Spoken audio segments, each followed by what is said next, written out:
Assalamualaikum warahmatullahi wabarakatuh. Bismillahirrahmanirrahim. Alhamdulillahirabbil alamin. Wassalatu wassalamu ala asrafil anbiya'i wal mursalin Sayyidina Muhammadin wa ala alihi washabihi ajmain. Baiklah, pertama-tama perkenalkan, nama saya Resti, saya dari Prodi Bimbingan Penyuluhan Islam. Pada video kali ini saya akan menjelaskan materi tentang manusia dan kebutuhan doktrin agama dalam rangka pengambilan nilai UTS. Langsung saja kepada materi. Pengertian agama. Secara etimologi, agama atau yang lebih dikenal dengan kata ad-din yang berasal dari bahasa Arab dan kata religi dari bahasa Eropa. Sebagaimana yang kita ketahui juga dalam bahasa Sanskerta, agama memiliki arti A dan gan. A yang berarti tidak dan gam berarti pergi. Jadi dapat kita tarik benang merah, yaitu tidak pergi, langgeng, tetap di tempat, serta diwariskan secara turun-temurun. Dengan ini bahwasanya agama ialah sebuah cara manusia untuk dapat berbakti kepada Tuhan. Dengan berbaktinya kepada Tuhan sehingga didapatkan ketaatan serta patuh dan tunduk akan kebesarannya. Adapun buah hasil dari kita tunduk patuh serta berbakti kepada Tuhan yaitu mendapatkan pedoman hidup guna menggapai kebahagiaan dunia dan akhirat. Menurut Mukti ahli definisi dari kata agama berdasarkan pada 3 alasan bahwa pengalaman ialah soal subjektif, rohaniah, dan sifatnya yang suka menyendiri. Sedangkan secara terminologi, agama diartikan fenomena yang rumit untuk dijelaskan. Beberapa ahli berpendapat bahwa agama Emil Durkheim berpendapat agama selaku bentuk yang diyakini serta berkarakter pengetahuan. Terdapat sesuatu yang suci, lantas kepercayaan dan pengetahuan tersebut bersatu ke dalam satu kelompok akhlak. B. Karl Marx mengartikan bahwasanya agama ialah suatu keberatan dari makhluk yang terpaksa hatinya dan tertekan jiwanya. Beliau menyimpulkan agama sebagai kebiasaan bagi manusia, bagi masyarakat. Spencer menyebutkan bahwasanya agama ialah keyakinan akan adanya sesuatu yang maha benar. D. Dewey mengatakan agama merupakan bentuk eksplorasi manusia akan tujuan yang dihadapkan suatu tantangan yang membahayakan jiwanya. Beliau menyimpulkan agama ialah suatu pengenalan kepada manusia terhadap kekuatan yang gaib. Endang Saifuddin Ansari mengemukakan pendapatnya bahwa agama ialah sebuah program keyakinan tentang sesuatu yang tetap di luar akal sehat manusia dan sebuah cara kepribadatan kepada hal yang dianggap kuasa serta ajaran petunjuk yang mengatur manusia dengan manusia lainnya bahkan dengan alam lain. Dari pendapat di atas, penulis dapat menyimpulkan maka agama ialah sebuah bentuk kepercayaan yang dimana kepercayaan itu suci dan suatu yang mutlak, yang bertujuan untuk pengenalan terhadap kepada manusia untuk mengenal hal-hal yang bersifat gaib. Doktrin agama memiliki jangkauan yang sangat luas. Sumber nilai pengembangan kepribadian, paham mengenai tindakan sosial dan menjalin hubungan antar manusia. Di belahan bumi manapun, doktrin agama mengajarkan kepada seluruh manusia atau seluruh pemeluknya supaya manusia berperilaku baik terhadap yang lain, manusia yang amanah, manusia yang memiliki rasa simpati, mencintai sebuah perdamaian. Doktrin agama ditemukan di dalamnya kebenaran yang sepihak atau doktrin mengakui bahwa selain ketakwaannya adalah keliru. Doktrin yang bersifat khusus tersebut menjadi acuan imam yang merangkul pengikutnya supaya tetap yakin dalam kepercayaan tersebut. Tidak mungkin adanya ajaran agama tanpa doktrin agama yang memiliki keyakinan yang kuat. Oleh karena itu, pengakuan tersebut dapat dimengertikan sebagai bentuk keyakinan dalam ajaran agama. Agama dapat bertindak sebagai pendidik, di mana agama mengajarkan mengenai aturan dan bimbingan agama bagi pengikutnya, yang mana mereka wajib mengikuti dan memberikan bimbingan yang seharusnya diikuti dengan efisien. Selaku sistem ajaran, agama sebagai panduan untuk manusia guna menyelesaikan berbagai macam permasalahan hidupnya seperti dalam ilmu agama, sosial, politik, ekonomi, dan budaya. Kemudian terwujudnya paradigma tujuan hidup dan tingkah laku manusia yang menuju kepada jalan Allah yang lurus. 1. Agama dalam kehidupan individu. Agama dalam kehidupan individu memiliki peran yakni sebagai suatu program.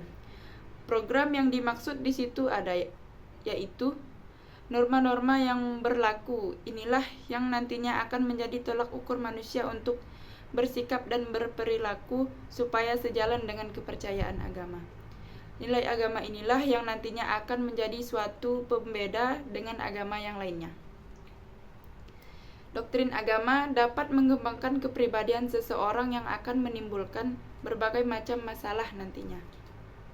Masalah yang terjadi mencakup ruang lingkup keluarga, lingkungan, sekolah, dan masyarakat sosial. Hal ini yang membuat manusia memerlukan agama dalam kehidupan sehari-hari sebagai berikut. A.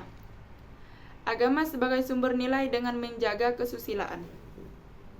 Nilai-nilai kehidupan manusia ada terkandung di dalam nilai agama. Nilai tersebutlah yang menjadi acuan dan petunjuk bagi manusia. Berpikir, bersikap, dan berperilaku adalah salah satu petunjuk agama agar sejalan yang lurus. B. Agama sebagai sarana untuk mengatasi frustasi. Di dalam kehidupan manusia memiliki keinginan fisik dan psikis. Kebutuhan fisik yaitu makan, pakaian, seksual. Kemudian kebutuhan psikis adalah keamanan, ketentraman, persahabatan, penghargaan, dan kasih sayang. C. Agama sebagai sarana untuk mengatasi ketakutan. Setiap manusia di dalam dirinya pasti memiliki rasa ketakutan yang dimiliki. Ada dua jenis ketakutan, yaitu ketakutan tanpa objek dan ketakutan yang memiliki objek. Contohnya adalah bentuk gejala malu, takut akan terjadinya kecelakaan, rasa bersalah yang tinggi, dan bimbang dalam memutuskan sesuatu. D. Agama sebagai sarana untuk memuaskan rasa keingintahuan. Kecerdasan kognitif dapat tercipta dengan adanya seseorang yang mempelajari ilmu agama, tetapi sebaliknya, jika seseorang tidak mempelajari agama, maka ia tidak mampu untuk menjelaskan dari mana ia berasal.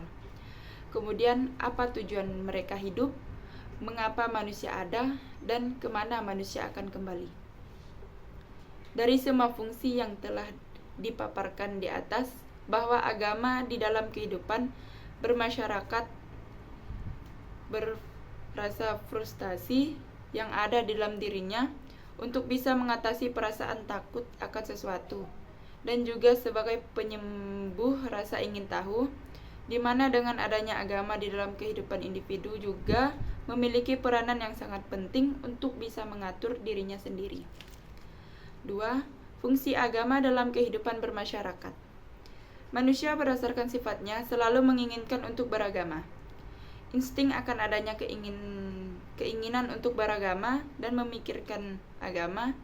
Hal inilah yang diungkapkan oleh para ahli sejarah. Jika ada manusia yang melanggar ketentuan agama atau bahkan ingin menghapus ajaran, maka mereka menentang tujuan awal ia beragama.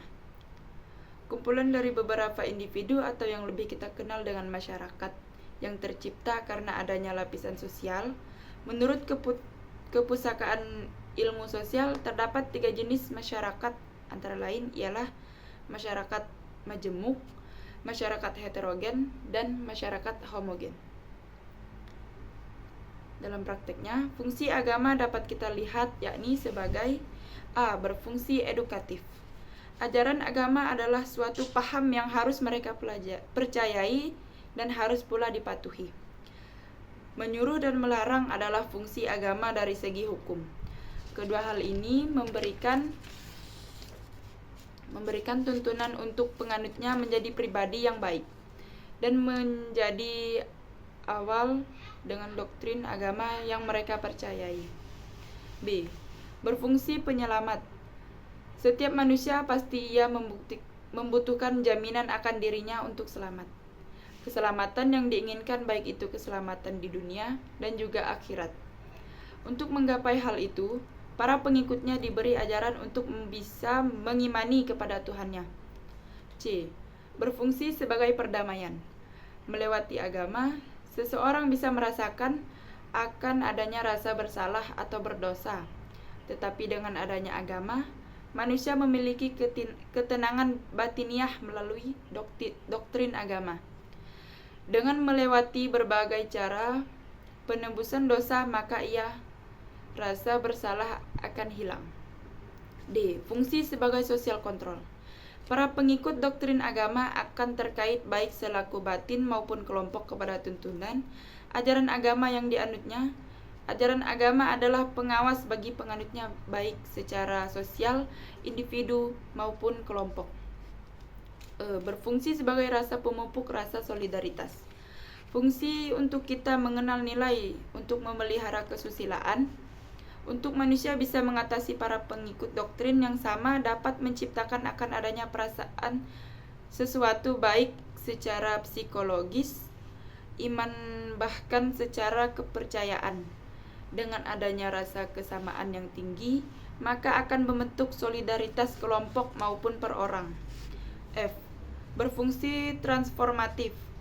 Dengan adanya ajaran agama, ini mampu membentuk kehidupan seseorang atau kelompok menjadi sejalan dengan apa yang dianutnya. Seseorang bahkan mampu untuk memulai pola hidup baru dan bisa mengubah kepatuhannya terhadap adat dan norma yang berlaku sebelumnya. D. Fungsi kreatif. Di dalam agama, kita diajarkan untuk bermanfaat bukan untuk dirinya sendiri, akan tetapi lebih bagus lagi kita bermanfaat untuk khalayak umum. Di dalam agama bukan saja kita diajak kerja secara terus-menerus dalam situasi kehidupan yang sama, tetapi kita juga dianjurkan untuk bisa melakukan perubahan untuk menemukan hal baru. H. Berfungsi sublimatif. Di dalam agama kita bukan saja diajarkan untuk mengkuduskan segala upaya manusia untuk berasal dari akhirat, tetapi juga diajarkan akan apa yang ada di dunia. Dalam norma agama, segala bentuk tindakan yang dilakukan selama tidak bersinggungan dengan norma agama yang dilakukan untuk hanya mengharap keridhaan Allah Subhanahu wa taala. Dari semua fungsi yang di atas, bahwa agama dalam kehidupan bermasyarakat berfungsi untuk menjadikan manusia yang edukatif, penyelamat, sebagai penengah, sebagai sosial kontrol, sebagai pemupuk rasa solidaritas, transformatif, kreatif, dan sublimatif. Fungsi tersebut sangat penting dan berguna untuk bisa mengatur manusia dalam kehidupan bermasyarakat yang harmoni dan tentram. Al-Qurtubi memberikan pendapat bahwa seseorang yang paham mengenai ilmu agama Islam mendefinisikan ada 3 kriteria tingkatan pengetahuan tentang agama Islam, yakni pengetahuan tinggi ilmu tauhid, pengetahuan menengah mengenai dunia, sains dan matematika, pengetahuan rendah, pengetahuan konkret, bahwa pendidikan agama harus diprioritaskan dalam pendidikan. Yang terakhir, kesimpulan. Secara etimologi, atau bahasa. Agama berasal dari bahasa Arab, kata ad-din, dan kata religi dari bahasa Eropa. Sedangkan secara terminologi, agama diartikan fenomena kejadian yang susah untuk dijelaskan. Nah, adapun daripada itu, agama memiliki beberapa fungsi dan manfaat, diantaranya yaitu sistem sumber nilai. Agama sebagai petunjuk atau pedoman dan menolong manusia dalam menyelesaikan berbagai macam masalah dalam hidupnya, seperti dalam ilmu agama, sosial, politik, ekonomi, dan budaya, yang terbagi atas dua fungsi, yaitu agama dalam kehidupan individu dan agama dalam kehidupan lingkup masyarakat.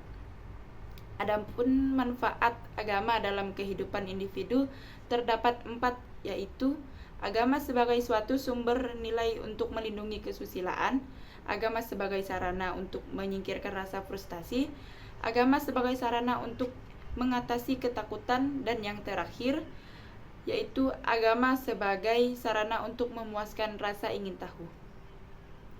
Sedangkan agama dalam kehidupan bermasyarakat terdapat 8 fungsi, yaitu sebagai fungsi edukatif, penyelamat, perdamaian, fungsi sebagai sosial kontrol, berfungsi sebagai rasa guna memupuk rasa solidaritas, transformatif, kreatif, dan berfungsi sublimatif. Adapun yang menjadikan seseorang manusia memerlukan dan semestinya memeluk suatu agama, yaitu ada 2 hal. Di antaranya fitrah manusia dan tantangan bagi manusia. Sekian penjelasan dari saya, kurang lebihnya mohon maaf. Wassalamualaikum warahmatullahi wabarakatuh.